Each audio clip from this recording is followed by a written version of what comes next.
সত্যি বলছি, পটলের এরকম নিরামিষ তরকারি বানালে যে কেউ চেটেপুটে খাবে।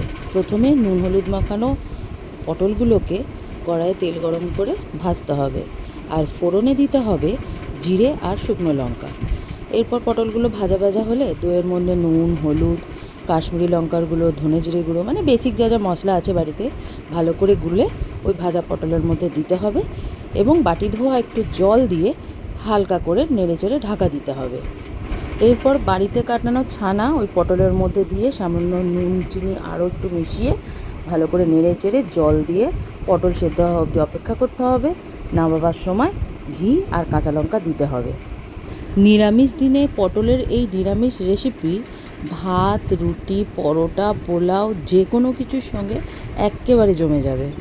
তো বন্ধুরা, এই রেসিপিটা একদিন বানিয়ে খেয়ে দেখো কেমন লাগলো, আর তারপরে কিন্তু আমাকে একদম জানাতে ভুলো না কেমন লেগেছে। আজ তাহলে আসি, টাটা।